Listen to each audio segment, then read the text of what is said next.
O conteúdo que você ouvirá na sequência não é indicado para menores de 14 anos. Olá, amigos, eu sou o Dom e esse é o Crimecast, podcast sobre crimes reais.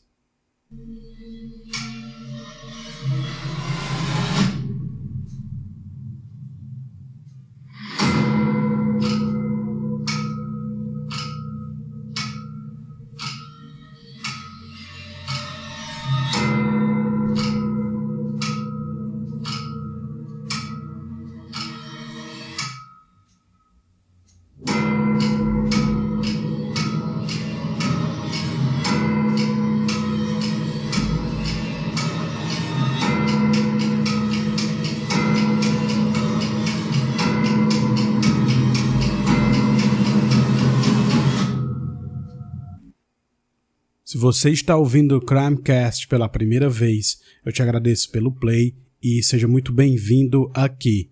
A todos vocês que já me acompanham, o meu muito obrigado por ouvir o nosso podcast.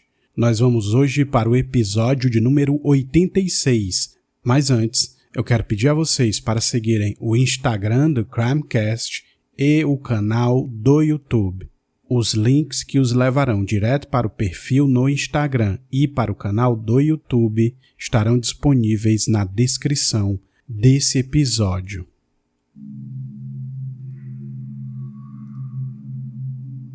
É isso, amigos, mais um episódio aqui no Crimecast e hoje a gente vai para mais um mini episódio, né? Eu separei para vocês aqui casos que chamaram a atenção nas últimas semanas aqui no Brasil e a gente vai ter também uma atualização sobre o caso, né, sobre as investigações do caso da Madeleine McCann, tá? Então, surgiram aí notícias, né, novos indícios, a polícia fez buscas e eu vou contar para vocês aqui o que ocorreu e o que gerou esse trabalho de busca da polícia em relação ao caso da Madeleine. Como vocês já sabem, um caso que nunca foi resolvido, já se passaram mais de 15 anos desse caso, não é isso? Então eu vou trazer para vocês essas informações também, tá? E eu queria só reforçar, amigos, vocês que me escutam pelo Spotify e puderem dar lá 5 estrelinhas, né? No Spotify ele tem lá essa opção de você, se você gosta, né? Se você escuta com frequência e gosta do conteúdo que eu trago aqui no Crimecast e você puder dar as 5 estrelinhas lá no Spotify, isso vai ajudar bastante a gente, tá? Quem me escuta no YouTube mesmo, né? Eu tenho já disponível lá hospedado o áudio dentro do YouTube e YouTube Music. Quem puder curtir e comentar dentro dos episódios também, isso faz bastante diferença pra gente. E as pessoas que puderem me seguir no Instagram, quanto mais pessoas vierem, vai ficar melhor para a gente ir conseguindo chegar para um público maior, certo? Então é isso, amigos, a gente vai para o episódio 86 e eu vou começar pelo caso de um empresário. Acredito que vocês tenham ouvido falar aí, um empresário que foi encontrado morto em Interlagos, né? No autódromo de Interlagos. Ele foi participar de um evento e desapareceu e o corpo foi encontrado dentro de um buraco. Então eu vou ler para vocês aqui. Eu peguei aqui uma matéria do G1 que fala ali, que resume tudo o que já foi descoberto, né? E esse caso ele chama muito a atenção porque o corpo desse empresário foi encontrado dentro de um buraco. A gente vai saber como ele foi encontrado depois de ter participado de um evento, né? Então vou ler aqui do dia 12 de junho. Então diz o seguinte, aqui a matéria do G1 do dia 12 de junho, cronologia da morte no autódromo. E explica aqui, né, um passo a passo da investigação sobre a morte do empresário encontrado no buraco. A polícia trabalha com a hipótese de que o empresário levou um mata-leão durante o evento. Outra linha de investigação considera que ele sofreu um golpe Boa Noite Cinderela. A Polícia Civil de São Paulo trabalha há uma semana na investigação da morte do empresário Adalberto Amarilho Júnior, que foi encontrado sem calça e sem tênis dentro de um buraco em uma obra no Autódromo de Interlagos, na zona sul da capital. Uma das hipóteses é a de que ele sofreu um mata-leão durante alguma briga no evento de motos que acontecia no local. Há ainda a suspeita de que, se ele foi colocado no buraco por alguém, essa pessoa tinha muito conhecimento sobre o local. Na quarta-feira, dia 11 de junho, uma outra linha de investigação perdeu força, a que cogitava que ele teria sofrido um golpe Boa Noite Cinderela. Foram encontradas marcas de sangue em pelo menos 4 pontos do veículo. Segundo a polícia, no entanto, as marcas já poderiam estar ali previamente. Assim, o sangue não estaria diretamente relacionado à morte. Exames realizados pelo Instituto Médico Legal não identificaram fraturas ou sinais de trauma no corpo da vítima. Segundo os legistas, Adalberto pode ter sofrido uma compressão torácica e morrido por asfixia em razão da falta de espaço para respirar dentro do buraco. E aí ele passa aqui essa cronologia, da investigação e os últimos eventos antes da morte, supostamente antes da morte, o que foi descoberto até então. 30 de maio ele desaparece, exatamente ali no dia do evento ele some. E o que ocorreu, como foi a cronologia de quando ele chegou no local, Às 12h30, meio-dia e meia, ele chegou sozinho ao evento no autódromo, e às 19h48, ou seja, 7h48 da noite, ele mandou a última mensagem para a esposa Fernanda. Às 20h30, última movimentação financeira dele, no valor de R$ 34,00, sugerindo a possível compra de bebidas dentro ainda do evento. Às 21h12, a esposa respondeu à mensagem, mas ele não recebeu. No dia 3 de junho, o corpo de Adalberto foi encontrado em um buraco de 3 metros de profundidade e resgatado pela polícia. Os bombeiros eles detalharam como foi o resgate do corpo, encontrado dentro do buraco, numa outra matéria que foi do dia 5 de junho, que diz o seguinte, também uma matéria do G1, o G1 de São Paulo. Adalberto Amarilho dos Santos Júnior, de 35 anos, foi localizado 4 dias após desaparecimento.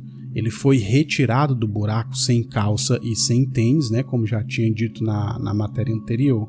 E ele não tinha marcas aparentes de agressão nem de sangue.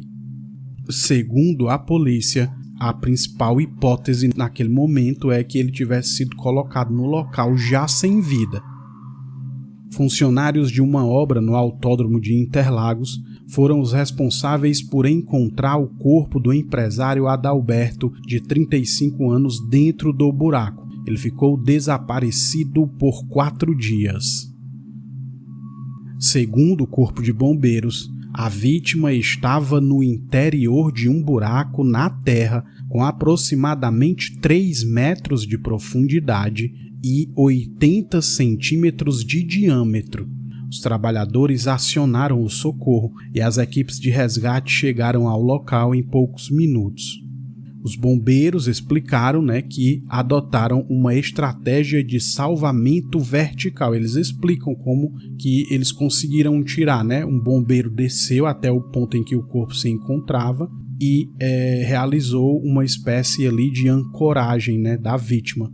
e posteriormente, com o auxílio de cordas e o sistema de içamento, eles puxaram o corpo para cima e as equipes efetuaram a remoção até a superfície.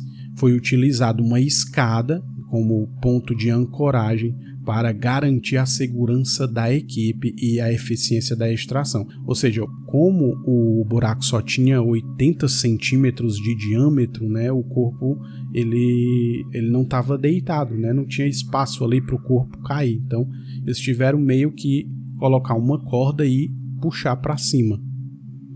O corpo do empresário permaneceu sob cuidados do policiamento de área. As polícias civil e científica acompanharam a ocorrência.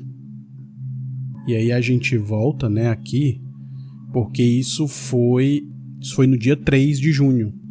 E aí no dia 4 e 5 de junho, seguindo, né, a cronologia, no dia 3 encontraram o corpo dele, fizeram a retirada do buraco. No dia 4 e 5 de junho, encontraram 2 calças e um par de botas em lixeiras perto do autódromo.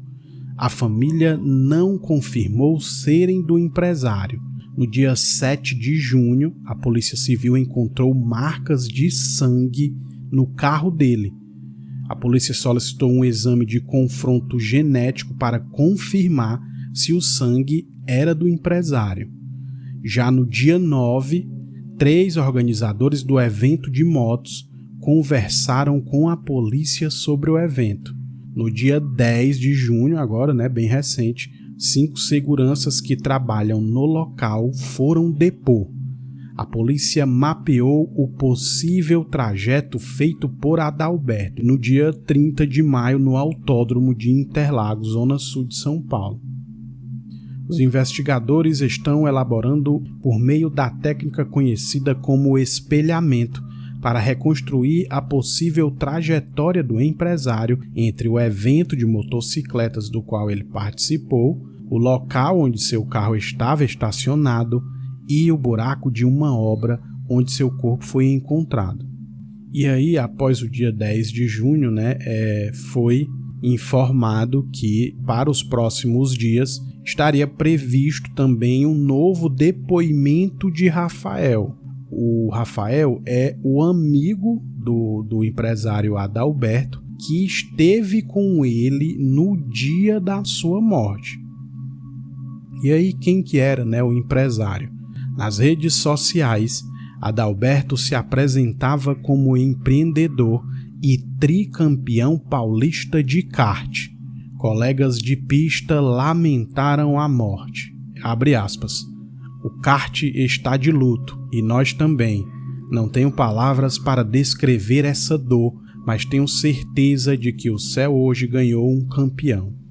Um dos amigos dele ali do kart, né? Ele participava de eventos de kart também, né? Onde ele desapareceu, era um evento de motos. A vítima também era optometrista profissional que realiza a avaliação primária da saúde da visão. Ele administrava uma rede de óticas na Grande São Paulo. Sua mulher, que compartilhava viagens de moto que o casal realizava em diferentes destinos do continente, manifestou seu pesar em uma postagem numa rede social. Abre aspas. Recebi a pior notícia da minha vida. Não sei como viverei sem você. Te amo, te amo, te amo. Fecha aspas. Escreveu Fernanda. É muito estranho realmente, né, esse caso. Ele vai a um evento que era de dia e à noite ele ainda fala, né, pelos registros de mensagem no celular, ele falou com a esposa. Ali por volta de 8 horas também se tem um registro de que ele fez alguma compra, possivelmente de bebida. E somente às 9 e pouco, quando a esposa responde a mensagem que ele tinha mandado, é que essa mensagem não chega para o celular dele. Então já surge aí uma ideia de que talvez naquele horário tivesse acontecido ali entre 8 e pouco da noite e 9 da noite, hein? E aí tem matérias sobre esse amigo dele, né? Esse amigo que diz o seguinte, né? Ó, amigo do empresário encontrado morto no autódromo de Interlagos presta novo depoimento à polícia. Rafael esteve no evento de moto com o empresário e no primeiro depoimento o amigo havia dito que ele estava muito agitado, que o empresário estava muito agitado, né?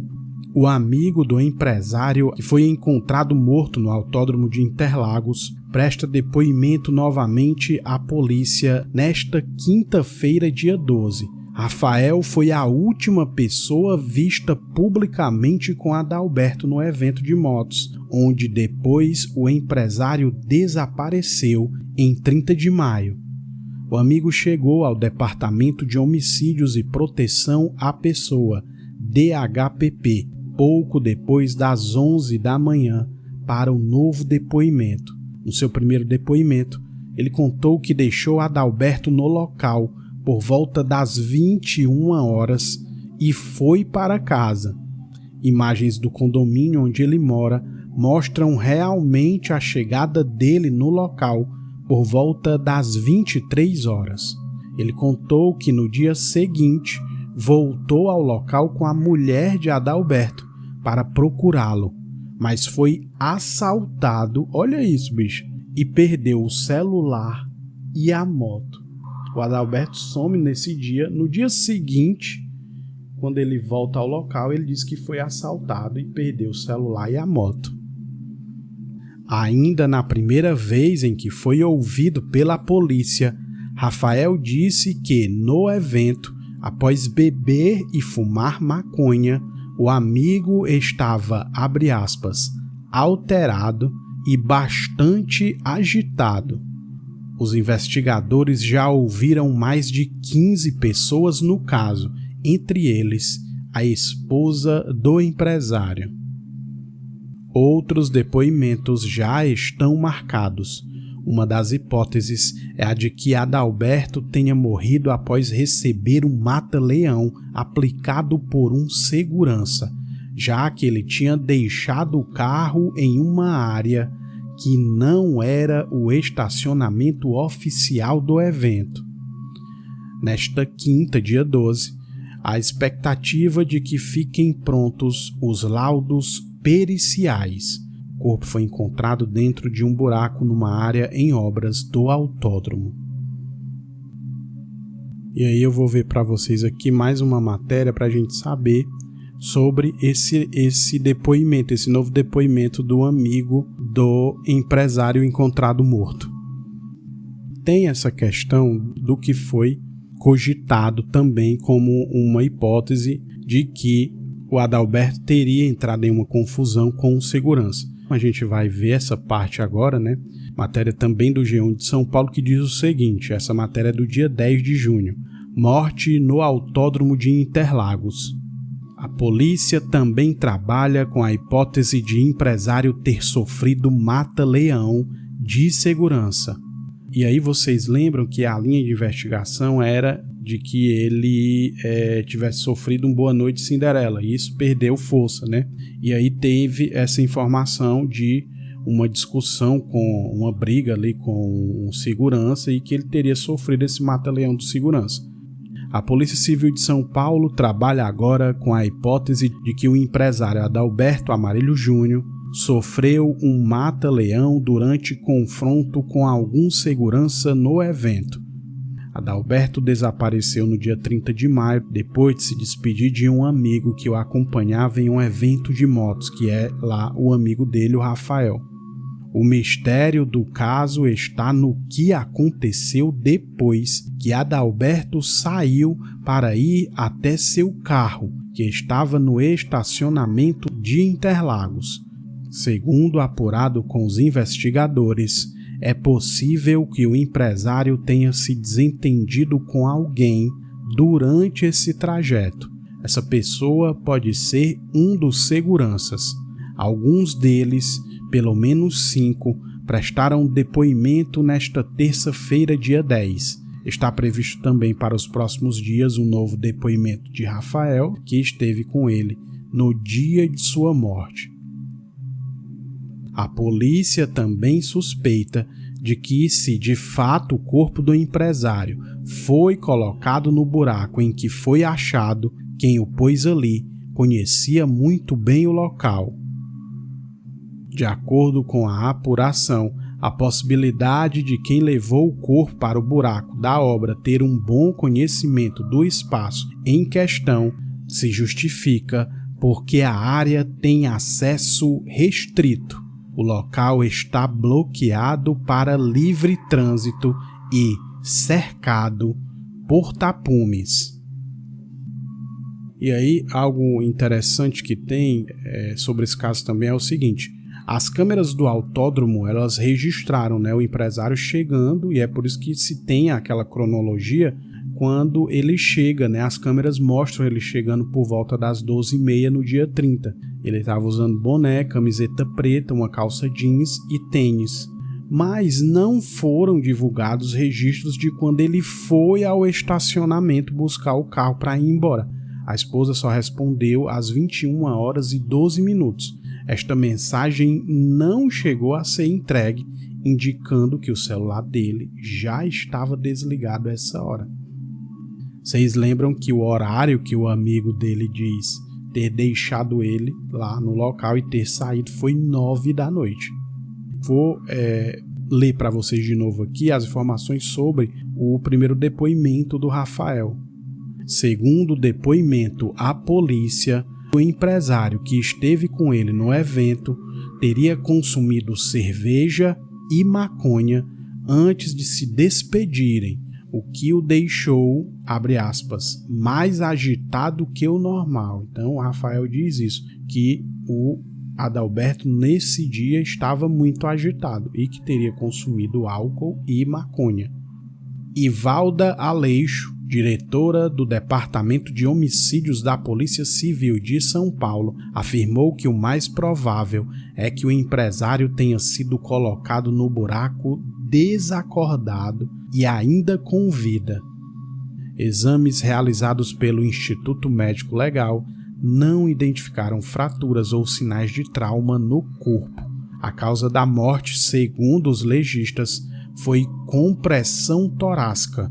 O empresário pode ter morrido por asfixia por falta de espaço para respirar dentro do buraco. Olha só. E aí, amigos, eu procurei aqui já alguma matéria que fale sobre esse novo depoimento do Rafael e eu não encontrei, tá?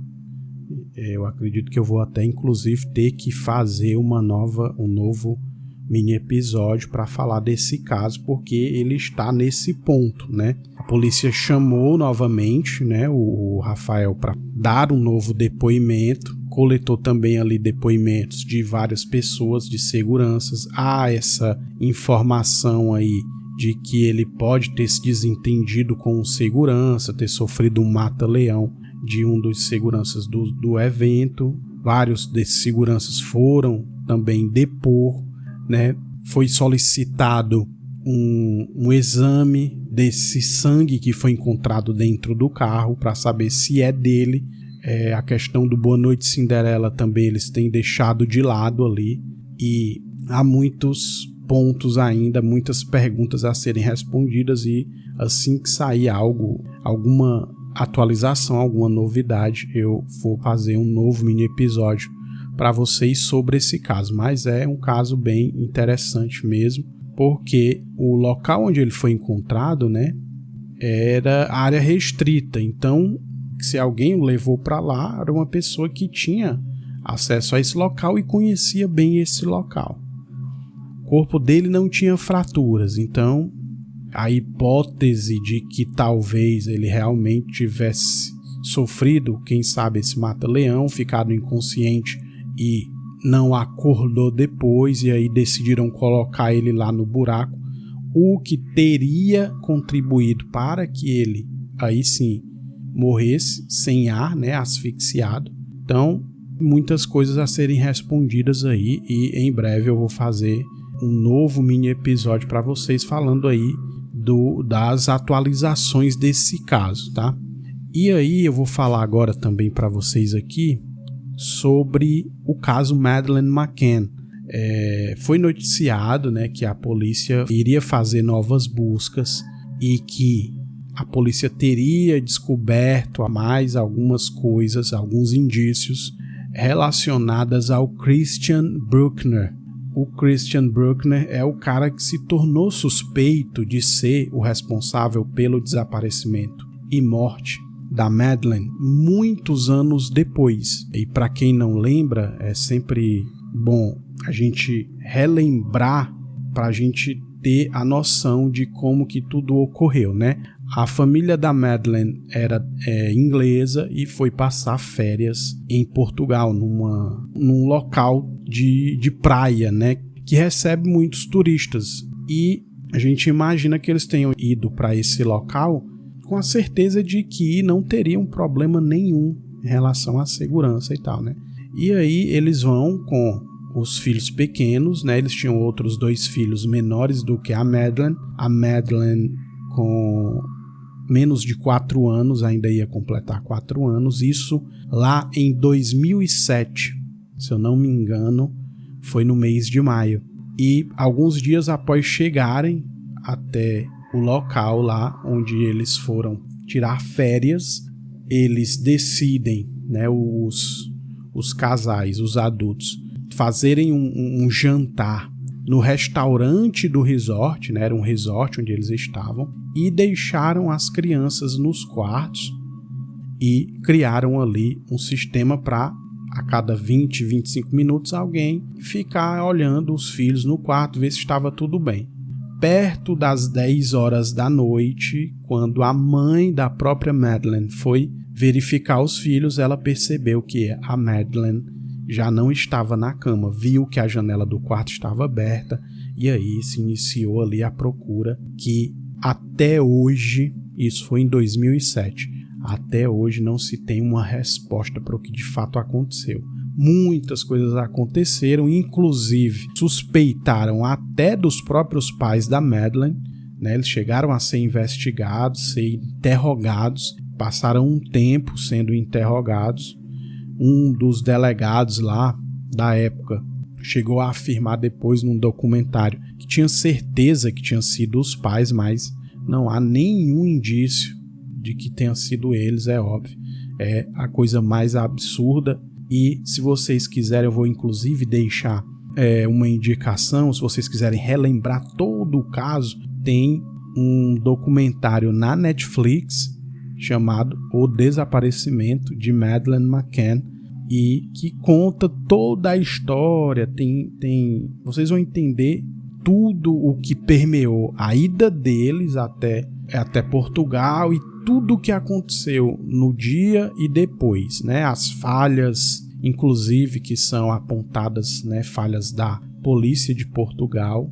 E aí vocês podem, se vocês quiserem assistir e entenderem todo o caso, há outros documentários também, mas o que eu vou falar agora é sobre novas informações desse Christian Bruckner que vem sendo apontado há algum tempo, mas só muitos anos depois de ela ter sumido é que ele foi apontado como um suspeito. E aí tem uma matéria que eu peguei no G1 que foi do dia 2 de junho, que diz o seguinte: polícia portuguesa vai fazer novas buscas pela menina Madeleine McCann, desaparecida em 2007. Escavações começam nesta terça-feira, dia 3, em área próxima de onde a menina sumiu. A investigação é conduzida por autoridades da Alemanha. O suspeito, né, o principal suspeito de um tempo para cá é alemão, né, o Christian Bruckner. E a matéria ela é da AFP. Então, essa matéria diz o seguinte: a Polícia Judiciária Portuguesa anunciou nesta segunda-feira, dia 2, que vai fazer um amplo conjunto de diligências sobre o desaparecimento de Madeleine McCann, As ações vão ocorrer perto do local onde a menina britânica sumiu, no sul de Portugal. Maddie, de 3 anos, desapareceu do apartamento onde passava férias com os pais, na Praia da Luz, na região do Algarve. Na noite do sumiço, os pais dela jantavam em um restaurante próximo. Aqui quando ele fala próximo é no mesmo local. Só que o restaurante do resort ficava em torno de 80 metros de onde era o quarto onde a Madeleine estava com os irmãos dormindo. O caso teve repercussão internacional e mobilizou a imprensa por anos. Segundo a France Press, as buscas começam na terça-feira, dia 3, e devem seguir até sexta, dia 6. Elas foram autorizadas pela promotoria de Brunswick, no norte da Alemanha, que investiga Christian Bruckner por suspeita de envolvimento no caso. A justiça alemã acredita que Bruckner possa ter matado Madeleine. E aí tem aqui a fala de uma porta-voz, né? Abre aspas. Todas as provas apreendidas pela Polícia Judiciária serão, com autorização prévia do Ministério Público Nacional, entregues aos agentes do Serviço Federal e da Polícia Criminal Alemã, explicou a porta-voz alemã. A montagem da estrutura para os trabalhos começou nesta segunda. As escavações devem ser iniciadas na terça. A última operação do tipo aconteceu em maio de 2023, perto de um lago, ou seja, isso aqui já tinha ocorrido. Por quê? Porque não há corpo, né? Obviamente, nunca foi encontrado nem corpo, nem restos mortais da Madeleine que dessem um desfecho ao caso, porque se isso já tivesse sido encontrado, teríamos a certeza, né? Infelizmente, a Madeleine foi morta. É o que a polícia acredita, é o que muitos acreditam. Infelizmente, ela tenha sido levada e morta. Mas não há essa prova, né? O corpo ou restos mortais. E por isso, várias coisas foram cogitadas, inclusive uma jovem que dizia achar que era a Madeleine. Depois de fazer exames, se constatou que ela não era a Madeleine. Então, várias coisas foram cogitadas nesses vários anos aí após a Madeleine ter sumido. As últimas escavações no âmbito dessa investigação ocorreram em maio de 2023. Christian Bruckner cumpre pena por estupro. Em outubro de 2024, ele foi absolvido em outro processo que tratava de 2 agressões sexuais e 3 estupros cometidos entre 2000 e 2017 em Portugal. Esses casos não têm relação com o desaparecimento de Madeleine, pelo qual ele nunca foi acusado formalmente. E aí tem uma outra matéria já sobre as buscas, né? Que era a preparação para as buscas, e aí tem uma outra matéria que é do dia 5, que diz o seguinte, que é também do G1 Mundo. Polícia portuguesa encerra buscas por restos mortais de Madeleine McCann. Novas buscas pela menina desaparecida em 2007 duraram 3 dias. Investigadores se concentraram em terrenos abandonados no Algarve, a pedido da justiça alemã. Então aqui já é do dia 5 de junho. O novo ciclo de buscas pela menina britânica durou 3 dias. As equipes de busca compostas por autoridades portuguesas e alemãs inspecionaram terrenos abandonados no Algarve. As buscas foram retomadas a pedido da Justiça da Alemanha. Viaturas policiais portuguesas e alemãs foram vistas na manhã desta quinta-feira em estradas de terra perto da turística Praia da Luz, no Algarve, no sul de Portugal. Na quarta-feira, os investigadores, entre eles pelo menos 25 alemães, concentraram-se nos terrenos ao redor de várias casas em ruínas. Maddie desapareceu aos 3 anos em 2007 do apartamento onde passava férias com os pais. Seu desaparecimento se tornou um dos mais célebres do mundo e desencadeou uma campanha internacional e ampla cobertura midiática até hoje. Segundo a imprensa portuguesa, as equipes utilizaram nas buscas escavadeiras, radares de penetração no solo e outras máquinas para vasculhar terrenos abandonados perto da antiga casa de Christian Bruckner, um alemão condenado por estupro e principal suspeito neste caso. Materiais foram recolhidos e analisados, mas não houve correspondência com o DNA de Madeleine. A justiça alemã deu novo fôlego ao caso ao anunciar em 2020 que estava convencida do envolvimento de Bruckner no caso. Embora seja suspeito de ter matado a menina, ele nunca foi formalmente acusado. As operações, que podem continuar até o final da semana, são parte de uma investigação preliminar do Ministério Público de Brunswick, da Alemanha, sobre o homem.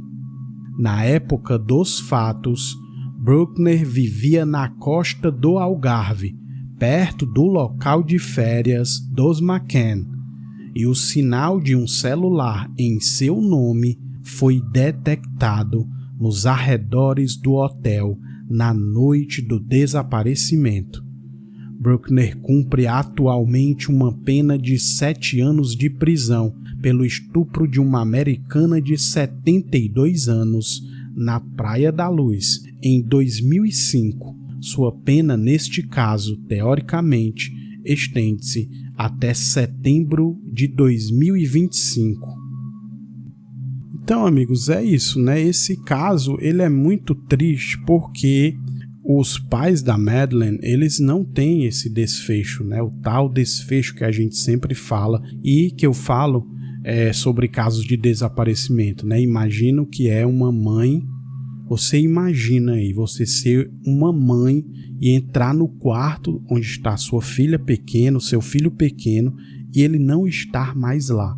E se passarem, já são o que? 2025, se passarem 18 anos e você não saber exatamente o que aconteceu com a sua criança. É algo terrível, né? Eu acredito. E já vi alguém falando isso em um dos documentários, que talvez seja muito pior do que se eles tivessem encontrado o corpo dela, né? Não ter a certeza, né, do que ocorreu, né, durante tantos anos, né? Algo que a gente não consegue imaginar como que é a cabeça dos McCann, né, o pai e a mãe. Você imaginar que você sai de férias e vai para um local que existia informações de que aquela região tinha alguns furtos, alguns roubos e alguns casos em que aconteceu estupros, né? Mas a família, ela não tinha essa informação, é tanto que ela vai para o restaurante do resort e os filhos pequenos, né? Eles estavam sós e os pais estavam jantando a 70, 80 metros de distância. Então isso mostra que talvez eles não tivessem nenhuma preocupação com a questão da segurança, pelo que eles já tinham vivido, né? Já tinham se passado alguns dias e, se eu não me engano, isso foi ali quase que uma semana depois de eles terem chegado, e eles imaginaram que verificar os filhos a cada 25 minutos, meia hora, seria o suficiente. E infelizmente não foi. Então é isso, amigos, o mini episódio está ficando muito grande. Eu sei que tem vários detalhes aí, tem vários detalhes tanto sobre o primeiro caso lá, que é um caso que chama a atenção também, como esse caso, que é um caso muito emblemático, né, o mais conhecido de desaparecimento de todos os tempos, eu acredito, né, justamente por não ter tido um desfecho, saindo mais notícias aí, né, notícias relevantes sobre o caso do empresário no Brasil, né, que foi encontrado num buraco no Autódromo de Interlagos, ou sobre essas buscas aí, sobre o caso da Madeleine. Eu voltarei para fazer um mini episódio para vocês e atualizar aí as informações, tá? É isso, amigos. Quero continuar sempre agradecendo vocês que vêm aí me acompanhando, e em poucos dias eu volto aqui no Crimecast.